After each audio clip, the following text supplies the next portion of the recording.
Wow! Onion dosa. My choice is always onion dosa. Vegetable dosa.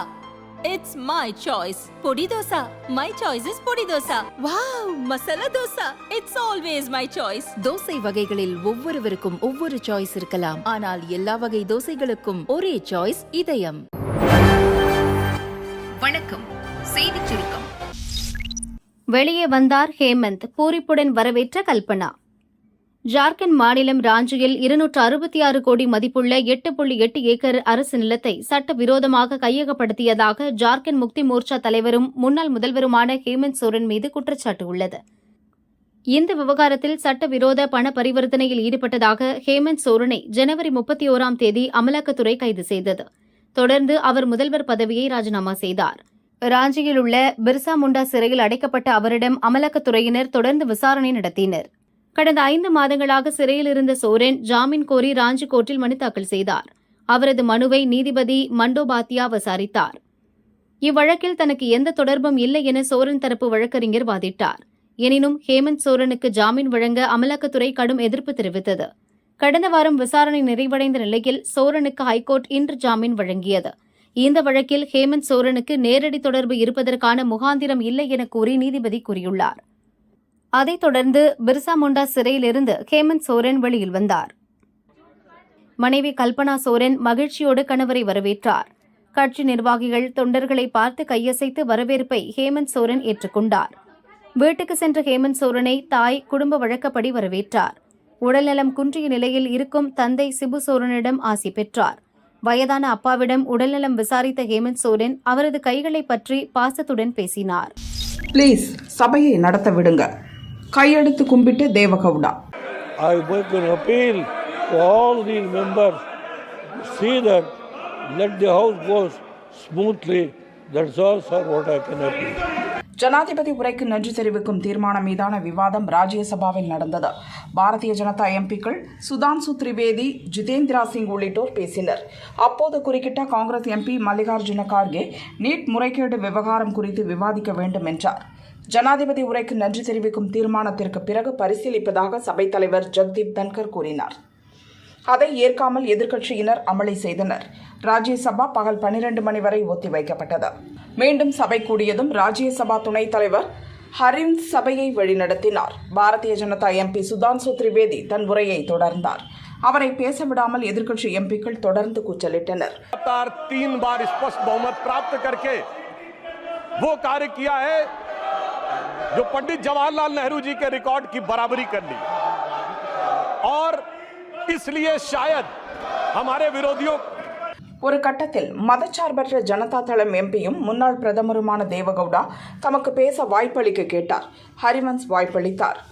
Deve Gowda பேசும்போது NEET தேர்வில் நடந்த முறைகேட்டால் லட்சக்கணக்கான மாணவர்கள் பாதிக்கப்பட்டுள்ளனர் என சொன்னதும் அதை ஆமோதித்து எதிர்க்கட்சியினர் கோஷமிட்டனர். The concerned minister has taken the decision till the inquiry is completed. அவர்களை அமைதி காக்கும்படி செய்கை காண்பித்த கவுடா தொடர்ந்து பேசினார். நீட் முறைகேடு குறித்து விசாரிக்க சிபிஐ விசாரணைக்கு உத்தரவிடப்பட்டுள்ளது. 3 மாநிலங்களில் சிலர் கைது செய்யப்பட்டுள்ளனர். இந்த விவகாரத்தில் ஒருதலைபட்சமாக நடந்து கொள்ள விரும்பவில்லை. நீட் முறைகேடு குறித்து விசாரணை நடந்து வரும் நிலையில் அரசாங்கத்தின் மீது மட்டும் குற்றச்சாட்டை முன்வைப்பதில் எந்த நியாயமும் இல்லை. விசாரணை முடியும் வரை அரசின் மீது பழி சுமத்த எந்த உரிமையும் இல்லை.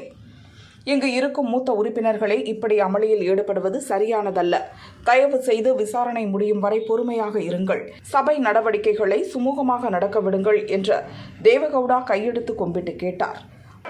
I make an appeal to all these members to see that let the house go smoothly. That's all, sir, what I can appeal.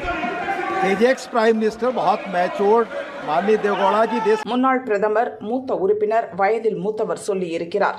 தயவு செய்து அமைதி காக்கவும் என ஹரிவன்ஸ் கூறினார். எதிர்க்கட்சி எம்பிக்கள் கேட்காமல் தொடர்ந்து கூச்சலிட்டபடியே இருந்தனர். மீண்டும் சபைக்கு வந்த ஜக்தீப் தன்கர் அமளியால் டென்ஷன் ஆனார். ராஜ்யசபாவில் இதுவரை இல்லாத வகையில் எதிர்க்கட்சியினர் மிக மோசமாக நடந்து கொள்வதாக கூறி மதியம் 2 மணி வரை சபையை ஒத்திவைத்தார். எதிர்க்கட்சிகள் கடும் அமளி. லோக்சபா ஒத்திவைப்பு. 18வது லோக்சபாவின் முதல் கூட்டத்தொடர் கடந்த 24ஆம் தேதி துவங்கியது. நேற்று ஜனாதிபதி திரௌபதி முர்மு பார்லிமெண்டின் கூட்டுக்குழு கூட்டத்தில் உரையாற்றினார். இன்று அவை துவங்கியதும் ஜனாதிபதி உரை மீதான விவாதத்திற்கு முன் நீட் பிரச்சினை குறித்து விவாதிக்க வேண்டும் என எதிர்க்கட்சித் தலைவர் ராகுல் வலியுறுத்தினார். ராகுலின் கோரிக்கையை சபாநாயகர் ஓம் பிர்லா ஏற்க மறுத்ததால் எதிர்க்கட்சி எம்பிக்கள் கடும் அமளியில் ஈடுபட்டனர். இதன் காரணமாக மக்களவை 12 மணி வரை ஒத்திவைக்கப்பட்டது. இதன் பின்னர் 12 மணிக்கு மக்களவை மீண்டும் கூடியது. அப்போதும் எதிர்க்கட்சிகள் தொடர்ந்து அமளியில் ஈடுபட்டதால் லோக்சபாவை ஜூலை 1ஆம் தேதி காலை 11 மணி வரை ஒத்திவைத்து சபாநாயகர் ஓம் பிர்லா உத்தரவிட்டார். ராஜ்யசபாவிலும் நீட் பிரச்சினை குறித்து விவாதிக்க கோரி எதிர்க்கட்சிகள் அமளியில் ஈடுபட்டதால் அவை இருமுறை ஒத்திவைக்கப்பட்டது. ஏர்போர்ட்டில் இடிந்த கூரை பிரதமர் மோடி திறந்ததா? டெல்லி முழுவதும் நேற்றிரவு கனமழை பெய்தது. டெல்லி விமான நிலையத்துக்கு வெளியே பிக்கப் அண்ட் டிராப் ஏரியாவில் அமைக்கப்பட்டிருந்த பிரம்மாண்ட கூரை மழையில் சரிந்து விழுந்தது. பயணிகளை ஏற்றிச் செல்ல நின்றிருந்த கார்கள் சேதமடைந்தன. இதில் ஒருவர் இறந்தார், 6 பேர் காயமடைந்தனர்.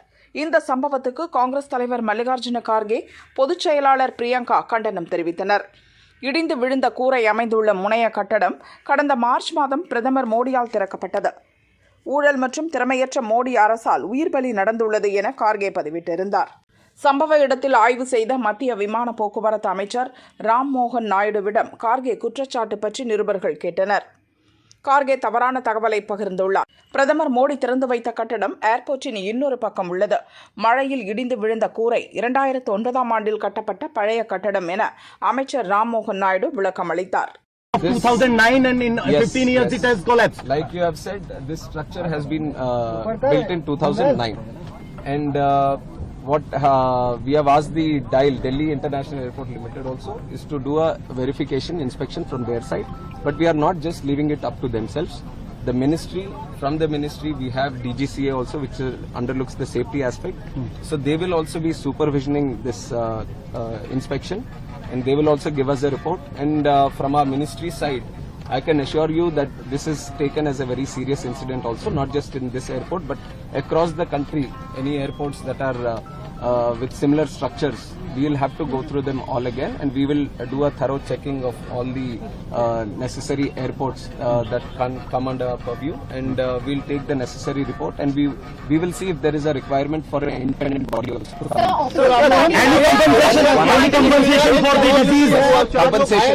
Compensation has also been announced, 20 lakh for the deceased and also for the injured 3 lakhs.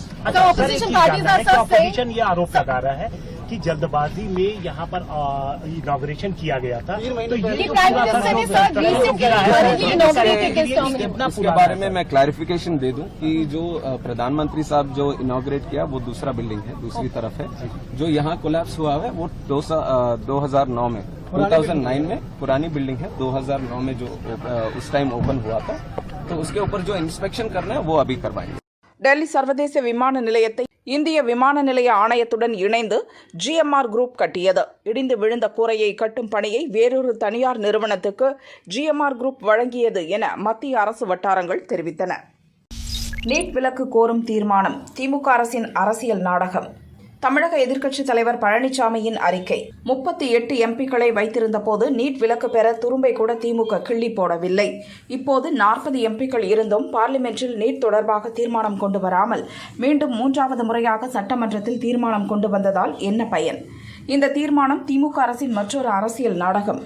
Kallakurichi கள்ளச்சாராய மரணங்களை மடைமாற்ற இதுபோன்ற பயனற்ற அரசியல் வித்தைகளை மக்கள் இனியும் நம்ப மாட்டார்கள். நீட் தேர்வை ரத்து செய்யும் மசோதாவை நடப்பு பார்லிமெண்ட் கூட்டத்தொடரிலேயே மத்திய பாரதிய ஜனதா கூட்டணி அரசு நிறைவேற்ற வேண்டும் என பழனிசாமி வலியுறுத்தியுள்ளார். நீர்வளத்துறை கொடுத்த கப் பங்கம் செய்த வானதி. 4700 கோடிக்கு தமிழக மக்களின் மண்வளம் கொள்ளையடிக்கப்பட்டது தொடர்பாக விசாரிக்க திமுக அரசு மறுப்பதாக பாஜக எம்எல்ஏ வானதி கூறினார்.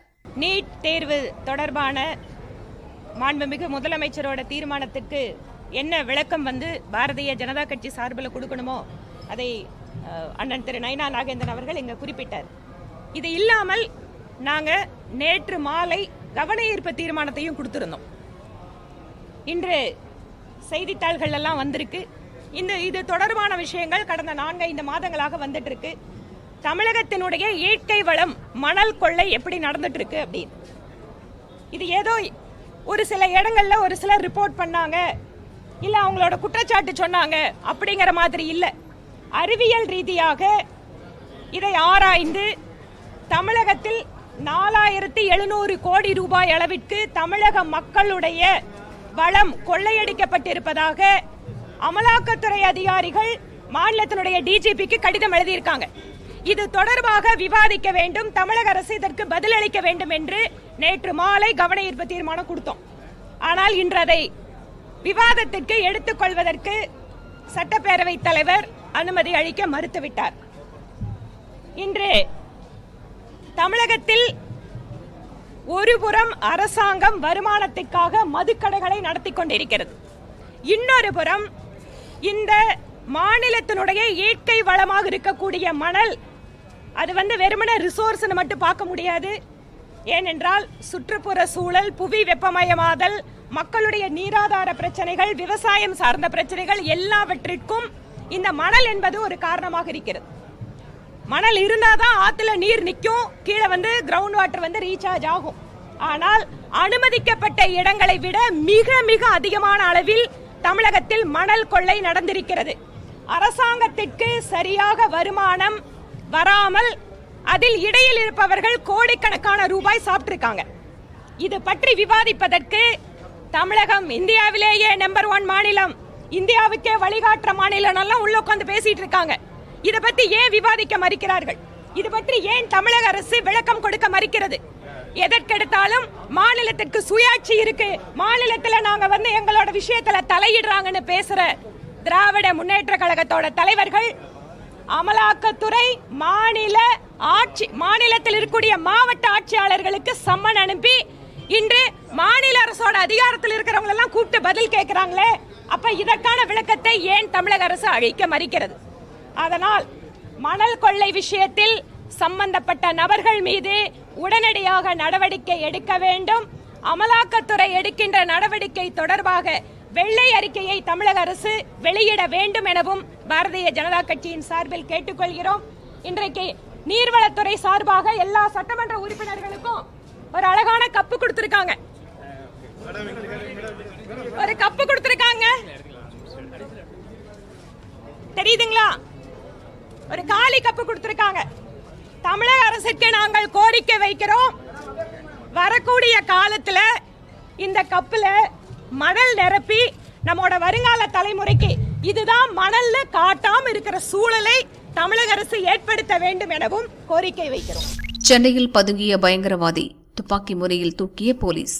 அன்சார் அல் இஸ்லாம் என்ற பயங்கரவாத அமைப்பு வங்கதேசத்தில் இயங்கி வருகிறது. அல்-கொய்தா அமைப்புக்கு ஆதரவாக செயல்படுகிறது.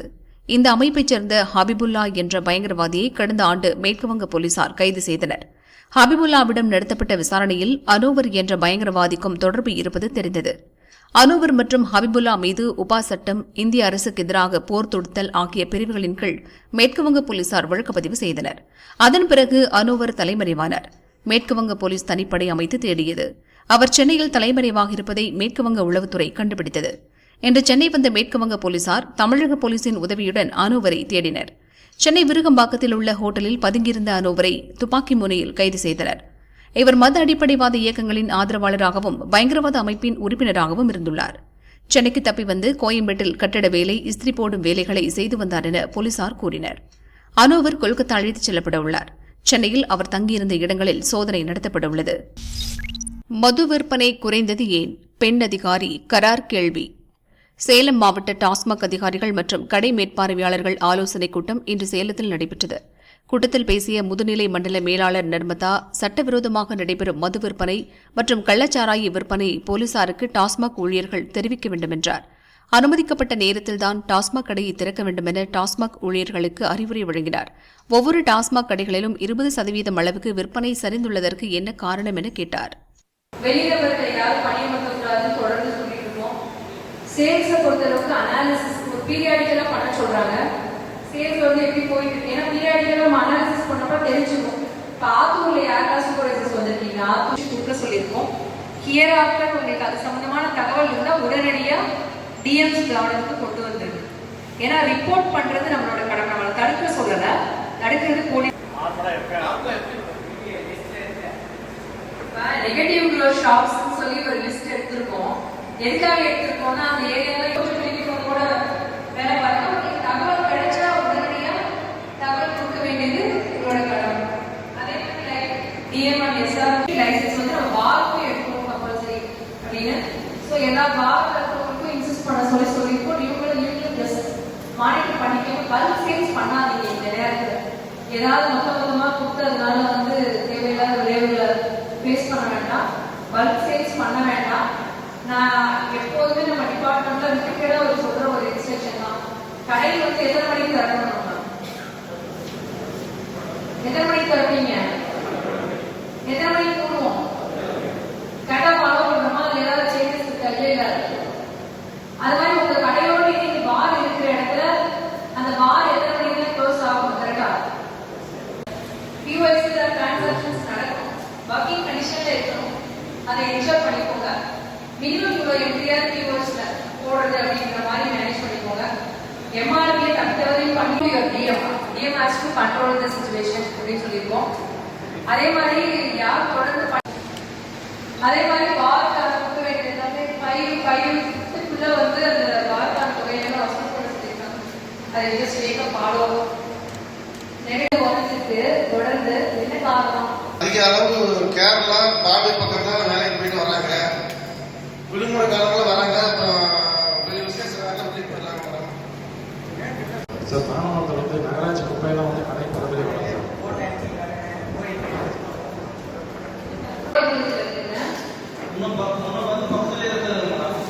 இப்போ வந்து அவங்க ஷிஃப்ட் பண்ணி கவர்மெண்ட் பண்ணாங்க. அந்த மட்டும் சேல்ஸ் ஆச்சு. அவங்க ஷிஃப்டிங் பண்ணி வந்து லேபர் ஏரியா வந்து அதிகமாக இல்லாம வெளியே கொண்டு போயிட்டாங்க. வெளியூருக்கெல்லாம் போயிட்டாங்க. லேபர் எங்க இருந்தாங்க, எங்க போயிட்டாங்கன்றீங்க? லேபர் வந்து அதிகமாக சென்னைக்கு இந்த மாதிரி வெளியூர். என்ன வேலைக்கு போறாங்க ஊர்ல இருந்து? கூலி வேலைக்கா? கூலி வேலைக்கு போயிட்டு தான் இருந்திருக்காங்க. அதுக்கு இந்த வருஷம் தான் போறாங்கன்றீங்களா?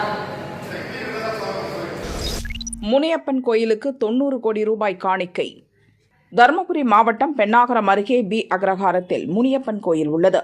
தமிழகத்தில் மிகவும் பிரசித்தி பெற்ற கோயில்களில் இதுவும் ஒன்று. தினமும் ஏராளமான பக்தர்கள் வருகின்றனர். உண்டியல் காணிக்கை எண்ணும் பணி நேற்று இந்து சமய அறநிலையத்துறை அதிகாரிகள் முன்னிலையில் நடந்தது. மகேந்திரன் என்ற பக்தர் ஒரு செக்கை உண்டியலில் போட்டிருந்தார். 90 கோடியே 42,85,256 ரூபாய் கோயில் பெயருக்கு காணிக்கையாக எழுதப்பட்டிருந்தது. இதை பார்த்த அதிகாரிகள் இன்ப அதிர்ச்சி அடைந்தனர். முனியப்பன் கோயில் வரலாற்றில் இந்த அளவுக்கு பெரிய தொகையை எந்த பக்தரும் செலுத்தியது இல்லை என கோயில் நிர்வாகிகள் மகிழ்ச்சியுடன் கூறினர். காசோலையை வங்கியில் டெபாசிட் செய்த பிறகுதான் அந்த பக்தரின் வங்கிக் கணக்கில் அந்த அளவுக்கு பணம் உள்ளதா இல்லையா என்பது தெரியவரும். திங்கட்கிழமைதான் வங்கியில் காசோலையை டெபாசிட் செய்ய உள்ளோம் என கோயில் நிர்வாகிகள் கூறினர்.